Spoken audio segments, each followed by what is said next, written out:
Ah, il est là le mec, ok. Impeccable, on va en sortir. Il est où? Ah, tu peux troyer dedans, non? Ouais, on va trouver un gars dedans. Viens vers moi. Ok, Vers moi toujours, vers moi. ok. C'est bon Jean-Pierre? Tu peux dégager. Tu peux dégager? Putain, la tronche du mec, il est tombé de là-haut. Depuis là où il est parti, ouais. Putain, le mec il est redevenu de loin. Hein.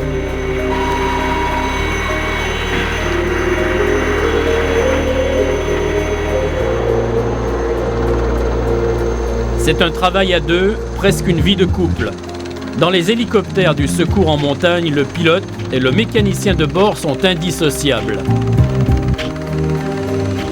Leurs rôles sont complémentaires, pour le meilleur et pour le pire.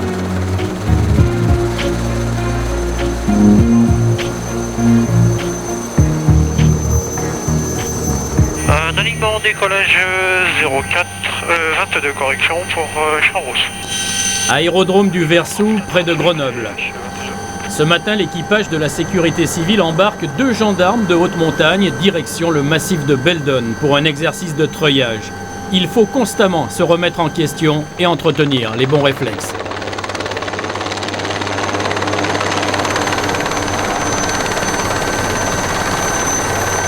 Faut aller, j'ouvre la porte. Elle est verrouillée.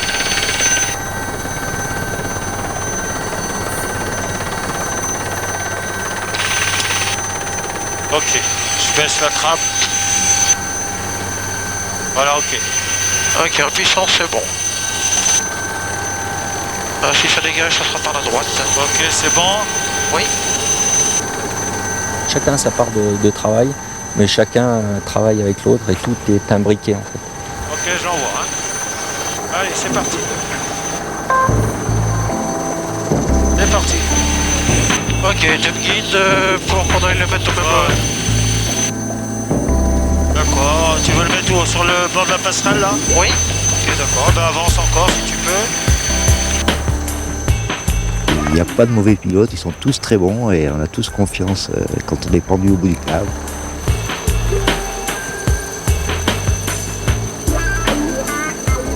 Ça se passe en dessous de la machine, donc le pilote, lui, il n'a pas des yeux partout, donc en fait, on est les yeux du pilote. C'est un boulot de précision. Et c'est un travail en commun où il faut être précis tous les deux et le pilote, pendant la phase treuillage, fait ce que son mécano lui demande.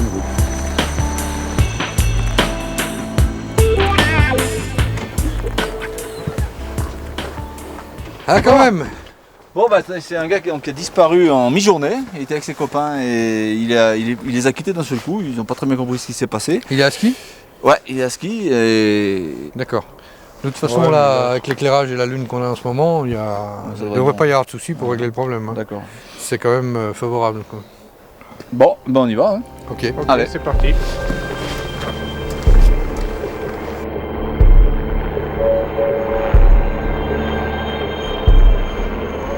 La nuit n'est pas toujours câline en altitude et parfois, certaines situations imposent un secours nocturne. Les risques sont importants. Il faut éviter les lignes électriques, les câbles, des remontées mécaniques. Il faut avoir en tête tous les reliefs.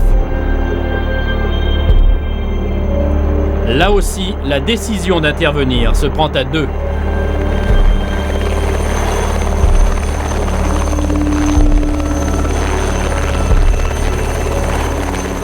On voit ce qu'on peut adapter, la météo, la luminosité, l'accès du lieu, la connaissance du lieu de notre part. Et puis après, avec le mécanicien, on se téléphone et on décide ou non de refuser ou d'accepter la mission. Si ce sont des recherches où l'alpiniste ou le randonneur n'est pas localisé, on n'ira pas de nuit, ça ne sert à rien. On partira tôt le matin et on ne partira pas à l'aventure.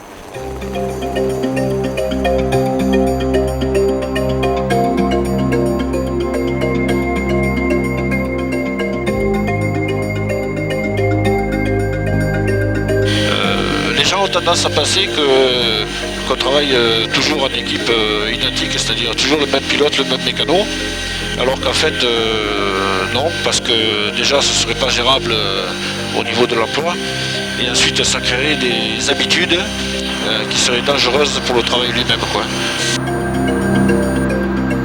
là, l'hélico redécolle de la Bérarde, ils montent 2 par 2 pour le promontoire, donc ils sont chez toi dans 5 minutes. Ok, bien reçu, bah ça marche. En haute montagne, les équipages connaissent des moments délicats. Il n'est pas facile de se poser sur des sites escarpés, ventés, à l'aérologie incertaine.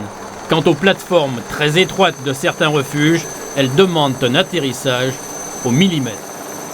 C'est du boulot, hein, c'est du boulot de précision exceptionnel. C'est immense, quoi, l'expérience. Pour poser un engin sur la petite plateforme là-dessous, c'est colossal, quoi. À Grenoble, pilotes et mécaniciens de la sécurité civile ont tous au moins la quarantaine. Ils ont subi une formation spécifique au vol en montagne et ils ne céderaient pas leur place pour tout l'or du monde.